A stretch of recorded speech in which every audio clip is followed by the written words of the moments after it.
আসসালামু আলাইকুম। হাসনাহিনা গার্ডেনের পক্ষ থেকে সবাইকে স্বাগতম। আশা করি আল্লাহর রহমতে সকলেই ভালো আছেন। এই মুহূর্তে আমার গার্ডেনের রেইন লিলি এই গাছের ভিডিও নিয়ে এসেছি, কারণ এই গাছটি আমি 1-1.5 বছর আগেই প্রতিস্থাপন করছিলাম। 2-3টে দানা এই ছোটো একটা টপে প্রতিস্থাপন করছিলাম, কিন্তু সেখানে বৃদ্ধি পাচ্ছিল না। পরে আমি এই পাত্রে প্রতিস্থাপন করছি, কারণ আসলে কি এর পরিচর্যাটা আমার মূলত জানা ছিল না। এরপরে আমি এই জন্য ফুলও আসে না। এরপরে আমি কি পরিচর্যা করার পরে আমার ফুল এসেছে, গাছটা তো সতেজ হয়েছে, বৃদ্ধি হয়েছে। এটা আপনাদের জানানোর জন্য আমার ভিডিওটা। আসলে কয়েকটি টিপস যদি আমরা অবলম্বন করি, তাহলে কম বেশি যাদের বাসায় এই গাছ আছে তারা এই টিপসগুলো অবলম্বন করলে নিশ্চয়ই তাদের গাছে ফুল আসতে সক্ষম হবে। আমরা আসলে গাছটির নাম রেইন লিলি। এখন রেইন মানেই তো বৃষ্টি। সর্বপ্রথম গাছটাতে যদি আমরা রোদ্দুরে যদি রাখার চেষ্টা করি, তাহলে গাছটা এরকম সতেজ থাকবে। অনেক রোদ্দুর পছন্দ করে এই গাছ। এরপরে আমরা গাছটা প্রতিস্থাপন করব কিভাবে। এর মাটি যেহেতু রেইন লিলি বৃষ্টির পানি পছন্দ করে, সেই হিসেবে যে আমরা পর্যাপ্ত পরিমাণে পানি দেব, আর মাটিটা একদম ভিজা স্যাঁতসেঁতে থাকবে, তাহলে গাছটা টেকবে না। এই জন্য আমরা প্রথমত মাটিটা ফলো করব, যে মাটিতে পানি দাঁড়িয়ে না থাকে। এজন্য আমরা 40% যদি গার্ডেন সয়েল নেই, আর 20% আমরা সাথে সাদা বালু কি লাল বালু, সাদা বালুটা হলে সবথেকে বেটার, এই বালুটা মিক্স করে, আর বাকি আমরা যদি ভারী কম্পোস্টটা মিলিয়ে দিই, তাহলে কি পাতা পচা সার হইলে চলবে। এভাবেই যদি আমরা মাটিটা তৈরি করি, সেই মাটিতে এই গাছটা খুব সুন্দর সতেজ হয়ে উঠবে এবং গাছের শাখা বৃদ্ধি পাবে। তা ওই মাটিতে পানিও দাঁড়িয়ে থাকবে না। এজন্য আমরা এভাবে মাটিটা তৈরি করব। এরপর যদি গাছটা প্রতিস্থাপন করি, সেই গাছটা দ্রুত বৃদ্ধি পাবে। এরপরে আমরা এই গাছটি রাখবো কোথায়?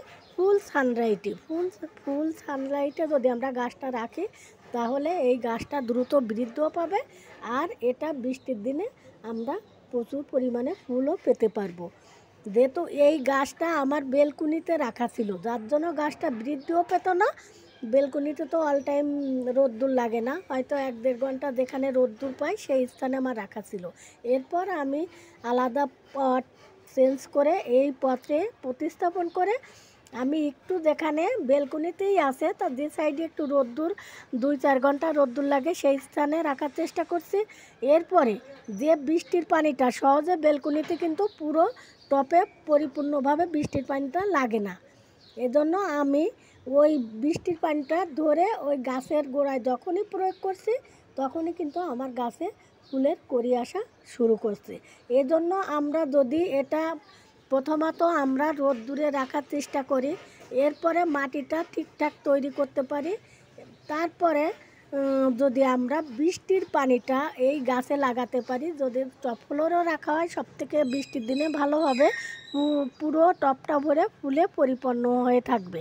আসলে ফুলের কালারটা কয়েকটি কালার আছে, হোয়াইট কালারও আছে, আমার কাছে এই পিঙ্ক কালারটা আছে। দেখেন মাশাআল্লাহ, এই কালারটা দেখতে কত সুন্দর লাগে। এই কালারের ফুল যদি এরকম ফুটে থাকে, আমরা তখন ড্রয়িংয়ে এনে টেবিলেও রাখতে পারি, ড্রয়িংয়েও সাজায় রাখতে পারি, দেখতে আসলে চমৎকার লাগে। যখন আমরা ছাদে উঠবো, ছাদে থাকলে আসলে ফুলে কোনো ঘ্রাণ নাই, তারপরে দৃষ্টি আকর্ষণ করার মতন একটা ফুল, যেটা কালারটাও দৃষ্টি আকর্ষিত করে। তাই আমরা সবাই চেষ্টা করব এই টিপসগুলো যদি আমরা অবলম্বন করি, তাহলে এরকম পর্যাপ্ত পরিমাণে ফুল আনতে পারবো। এরপরে খাবারের বিষয়টা, এই গাছে ওই পরিমাণে কোনো সার প্রয়োগ না করলেও, শুধু যদি আমরা বৃষ্টির পানিটা ধরে রেখে এটা 2-1 বার মাসে 2 বার যদি ওই বৃষ্টির পানি প্রয়োগ করি, তাহলে গাছগুলো এরকম সবুজ বর্ণের থাকবে, ওরকম পুড়ে যাবে না, আর গাছটা পাতা ওরকম শুকিয়ে আসবে না। কারণ গাছটা পাতা সতেজ রাখতে গেলে আমরা বৃষ্টির পানিটা প্রয়োগ করলে তাহলে গাছটা অনেক সতেজ থাকবে। এরপরে খাবার যেটা সেটা হচ্ছে আমরা বাড়তি কোনো খাবার না দিয়ে বৃষ্টির পানিটা প্রয়োগ করব। আর মাঝে মধ্যে আমরা যদি পেঁয়াজের যে শুকনো খোসাটা আছে ওটা আর রসুনি খোসাটা ভিজিয়ে রেখে মাসে একবার যদি এই পানিটা প্রয়োগ করি তাহলে দেখবেন এই বৃষ্টির সময় বৃষ্টির পানি এরপরে ওই তরল সারটি যদি আমরা প্রয়োগ করি আমার গাছ ভর্তি ফুলে ভরে যাবে। তাই এই টিপসগুলো যদি আমরা অবলম্বন করি তাহলে আমার গাছটায় প্রচুর ফুল পেতে পারবো। এরপরে হচ্ছে এই গাছের পাতার অধিকাংশ লোকের পুড়ে যায় বা শুকিয়ে যায়, তখন আমরা কি করব, এই গাছের 1-2-2.5 ইঞ্চি রেখেই আমরা গাছের এইখান থেকে কেটে দেব। কেটে দিলে দেখবেন ওই গাছ থেকে আবার নতুন শাখা বের হয়ে আসবে, তখন আমরা পুনরায় পরিচর্যা করে এভাবে ফুল আনতে সক্ষম হব। তা আমরা এত সুন্দর একটা ফুল যদি কম খরচে কম যত্নে যদি এভাবে কয়েকটি টিপস অবলম্বন করে এত সুন্দর ফুল আনতে সক্ষম হই তাহলে আমরা সবাই এভাবে ফুল আনার চেষ্টা করব।